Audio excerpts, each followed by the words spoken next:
Agora eu gostaria então de passar a palavra ao senador Roberto Requião, que é o presidente da frente.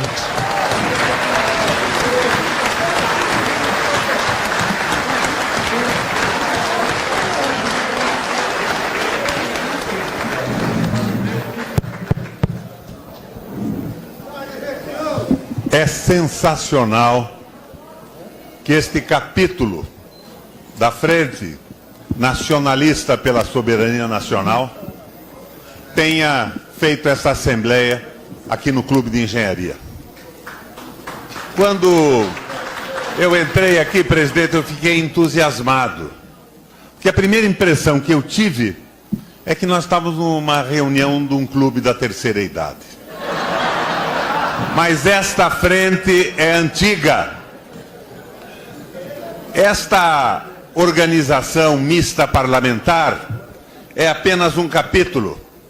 Esta frente não foi lançada por mim, pelo Patrus e pelos parlamentares. Ela é sua, presidente, aqui no Clube de Engenharia. Ela é do Lessa, ela é do Roberto Saturnino. Ela é desse pessoal do cabelo branco que o Lindbergh enumerou a exaustão. O Brasil, na década de 80, era um país em desenvolvimento. Para vocês terem ideia, nós industrialmente produzíamos mais do que a Tailândia, a Malásia, a Coreia do Sul e a China. Hoje, nós não chegamos a produzir 15% do que eles produzem. Nós entramos na aventura tola da Guerra Fria. Nós nos subordinamos a uma proposta ideológica e geopolítica dos países mais fortes do mundo, notadamente dos Estados Unidos. E nós não teremos frente pela soberania, nós não teremos país soberano se não tivermos uma proposta brasileira de desenvolvimento. Isso é fundamental. Como disse outro dia o general Vilas Boas, convidado por nós para uma reunião no Senado da República, o Brasil é grande demais para não ter projeto e ficar atrelado a um projeto geopolítico de outros países e de outras economias. Como é que isto começa? O que é que tem acontecido conosco? Lindbergh, o nazismo foi derrubado. A Rússia tinha um regime comunista forte. E a Europa se organiza, inspirada na derrota do nazismo e do medo do comunismo soviético, como Estado Social. O Estado Social é o Estado que respeita o trabalho, é o Estado que respeita as mulheres, é o Estado que respeita a natureza, é o Estado que se subordina aos interesses básicos de um projeto popular e nacional. E esse Estado avançou de forma extraordinariamente sensível. Mas a União Soviética cai e o capital, que tinha a hegemonia do processo de comando do mundo, reorganiza o seu contra-ataque. E esse contra-ataque do capital, e eu falo do capital financeiro, se suporta num tripé. Primeiro ponto de apoio do tripé: a precarização do comando do Estado, com a supremacia absoluta dos bancos centrais e do capital financeiro. O Estado Nacional, qualquer forma que tome em determinado momento, se transforma num gendarme, num Estado policial apenas. Um Estado policial a conter a revolta de povos oprimidos. Segundo ponto de apoio do tripé. Nós estamos vendo a cada dia, inclusive nos foi revelado a clareza no início da tal Operação Lava Jato. É o capital financeiro prevalecendo no processo eleitoral. É o financiamento público das campanhas. Não existem mais partidos políticos. Os parlamentares e os executivos eleitos pelo capital privado se transformam, como diria o Brizola, em mandaletes dos seus financiadores. Não há mais programa partidário, não há mais fidelidade a discurso de campanha. Existem os interesses dos financiadores comandando os executivos e os parlamentos. De uma simples Câmara de Vereadores e um prefeito até a Presidência da República e o Congresso Nacional. O terceiro ponto de apoio do tripé é o fundamental, é a precarização do trabalho. É o convencionado sobre o legislado. É o fim de todos os direitos trabalhistas conquistados pelo trabalhismo do Getúlio Vargas e por todo o processo civilizatório do Ocidente, derrubados da noite para o dia, numa semi-escravização absolutamente incompreensível. Portanto, nós estamos numa situação terrível, porque esse reflexo da contraofensiva do capital vadio, o capital que não produz um bem, o capital que não dá um emprego, que não paga um salário, que não viabiliza a vida de uma família e a aventura de vida da sociedade, predomina de forma absoluta. Mas como é que isto chega aqui? Chega por essa reação do capital financeiro, do capital vadio, a partir da Europa. E nós vemos hoje a Espanha há mais de 1 ano e meio sem ter um governo estável, a Catalunha fazendo um plebiscito de sucesso ontem, a Itália deteriorada, o primeiro-ministro sendo derrubado quando propunha um plebiscito para a hegemonia absoluta do capital financeiro. Nós vemos a destruição da Europa, o flagelo incrível e inacreditável da velha Grécia. Mas diante disto tudo, Portugal, com um governo socialista e uma aliança ampla, vai no caminho de Keynes, com grandes investimentos públicos, desiste da supressão do Estado e progressivamente vai saindo da crise, aumentando salários, reduzindo cargas horárias. Minha gente, o que se pretendeu dentro deste veso internacionalizante no Brasil? O que propõe Celso Amorim, Michel Temer? Aliás, depois eu quero fazer um protesto aqui que vocês vão entender. Eu estou com o saco cheio desse fora Temer. Porque o Temer é um instrumento menor da dominação do capital financeiro no Brasil e no mundo. É um personagem infinitamente insignificante diante dessa tragédia. Decididamente não é o foco nacional de uma luta pela soberania do país. Sobre o ponto de vista progressista, é evidente que nós não vamos tropeçar na xenofobia, no nacionalismo idiota que toma conta da Europa e que elege o Trump nos Estados Unidos. Mas o que pretendia Temer para o Brasil? O que está acontecendo no país? O projeto é simples. Ele se submete ao consenso de Washington numa nova divisão do trabalho no mundo. Brasil, produtor de commodities. Brasil, celeiro do mundo. E para isso, abrem, de um momento para outro, a possibilidade de vendas ilimitadas de terras brasileiras para grupos estrangeiros. De qualquer país nesse momento, porque no desespero de se manter no governo, até a escravização absoluta aos Estados Unidos se arrefece. E a China começa entrando, tendo já meia Itaipu de geração energética que já existia, comprada recentemente no Brasil. Brasil, celeiro do mundo, produtor de commodities minerais e commodities agrícolas. É claro que eles não estão trazendo tecnologia e mecanização que nós já não tivéssemos. Nós temos uma produtividade superior ou igual à norte-americana. E a mecanização da agricultura do Brasil é extraordinariamente avançada nos espaços dos grandes produtores. Mas eles pretendem uma maior injeção de capital. Capital e áreas maiores plantadas. A entrega da Amazônia. O avanço nas áreas preservadas. Seguramente aumentam a produção.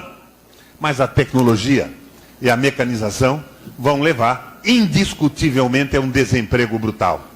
E os 70% de alimentos que são produzidos no país, pela agricultura familiar rural, pela pequena e média propriedade, passam a não ter atenção alguma. É o Brasil, celeiro do mundo, com um povo escravizado.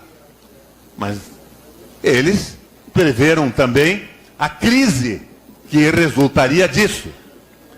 Eles, então, imaginaram um modelo como o modelo da industrialização da China, quando os capitais norte-americanos saem dos Estados Unidos e industrializam as zonas especiais de processamento, Lessa.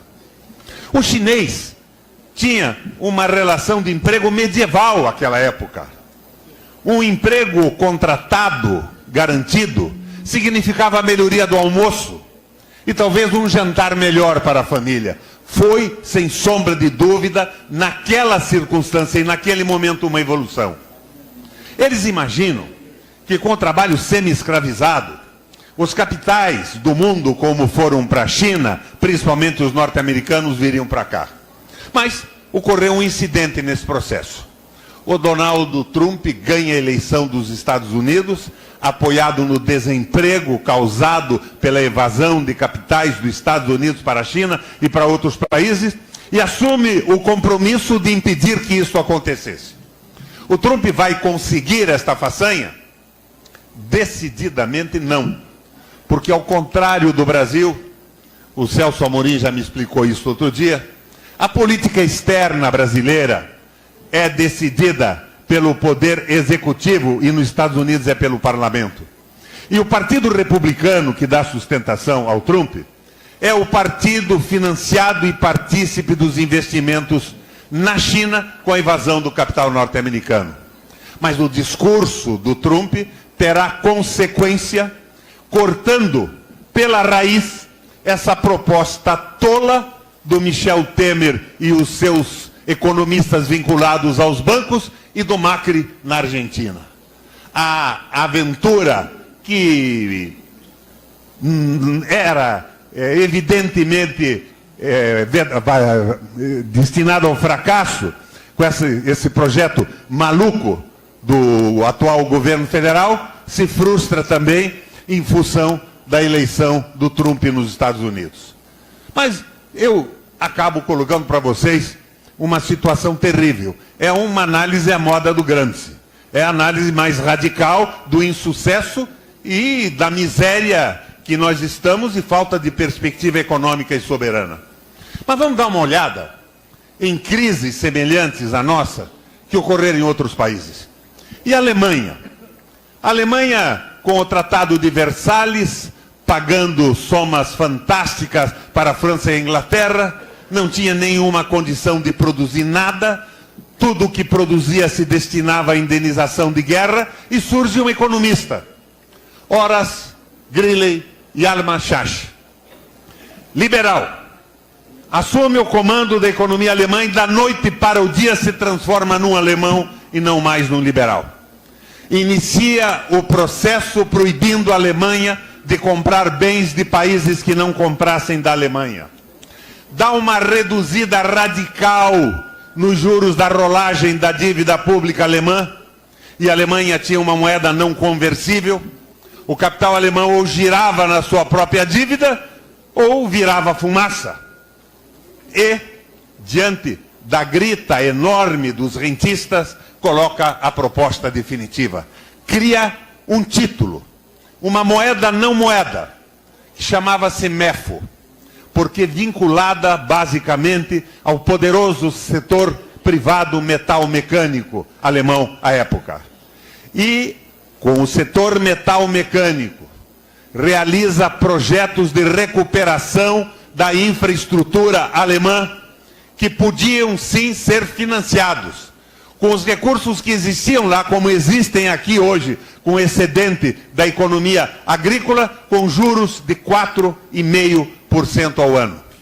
Em 6 meses, acabou o desemprego na Alemanha. E conta a lenda que numa semana a inflação desapareceu.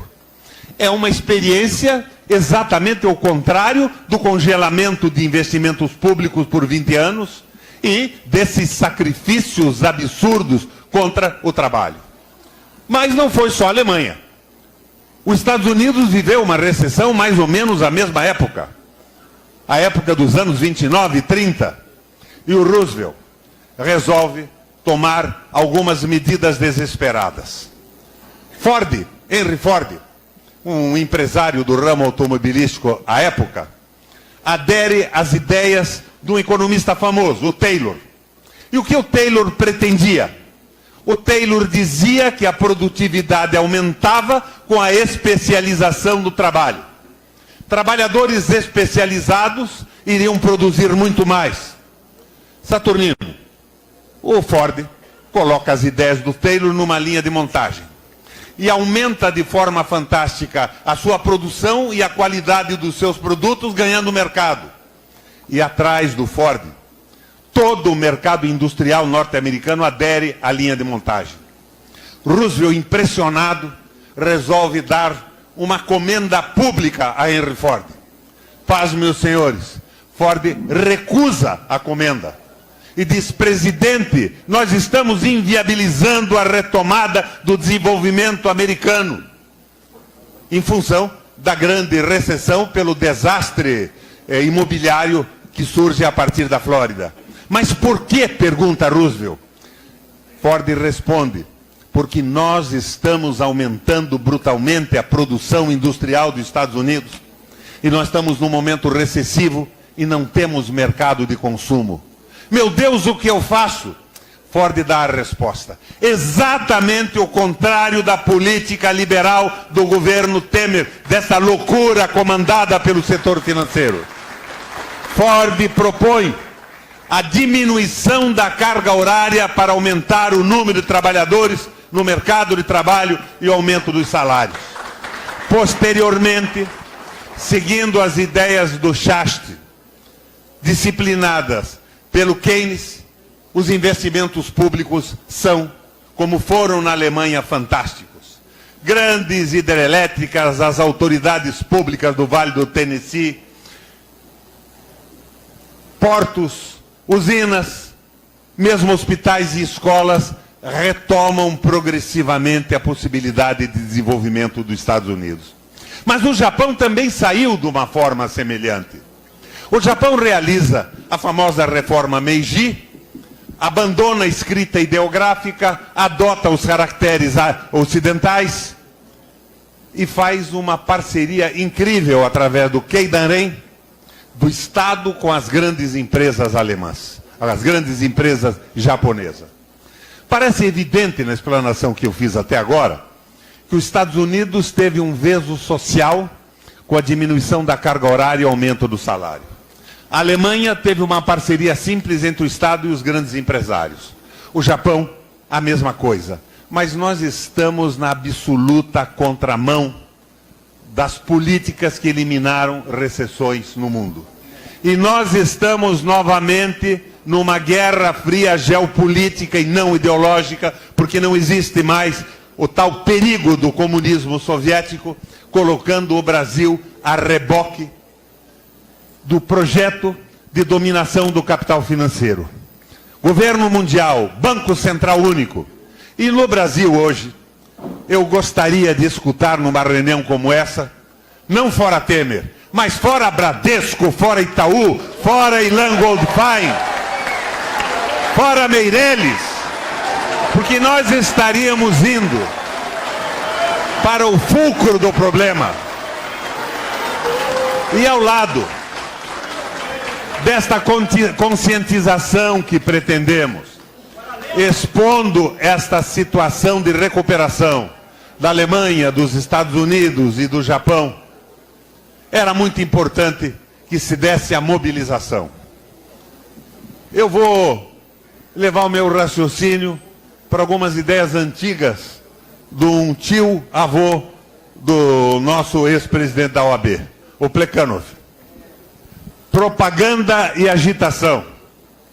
Propaganda é o que eu espero de uma reunião maravilhosa como essa, no Clube de Engenharia do Rio de Janeiro. Propaganda são muitas ideias para poucas pessoas, para formar uma consciência clara sobre o que acontece.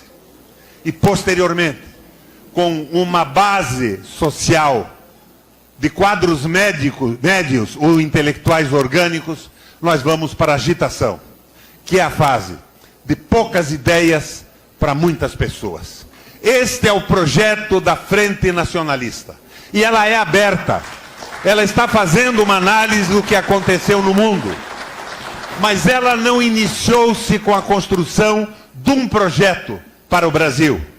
Ela pretende abrir espaço para um projeto nacional que consiga, através do convencimento de um grupo de pessoas que possam mobilizar as grandes massas, fazer a mudança, fazer uma verdadeira revolução na economia e nos objetivos nacionais permanentes do país.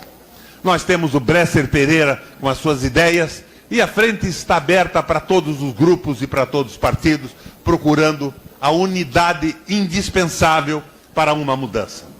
Os meus cumprimentos a esta reunião da terceira idade, ou como me dizia o presidente do Clube de Engenharia, se você olhar para a arquibancada, os cabelos estarão mais pretos. Mas nós temos que utilizar a velha experiência de nacionalistas representados aqui pelo Lessa, pelo Saturnino, o ideal de uma luta que não foi atenuada com os anos que viveram, e levantar este país de uma forma muito clara. E a proposta parlamentar é um referendo que já começou com 36 assinaturas do Senado, avisando esses grupos internacionais que compram pedaços da soberania brasileira, que serão tratados como receptadores de mercadoria roubada. Quando, num processo amplo e eleitoral, o povo brasileiro, com uma proposta de reconstrução do projeto nacional, disser a eles não. Não ao avanço do capital vadio, do capital financeiro e dos seus pequenos prepostos. Abro, então, um espaço para vocês, uma vez que isso me parece quase um lazer, embora meio irrefletido, para o Fora Temer. Muito obrigado.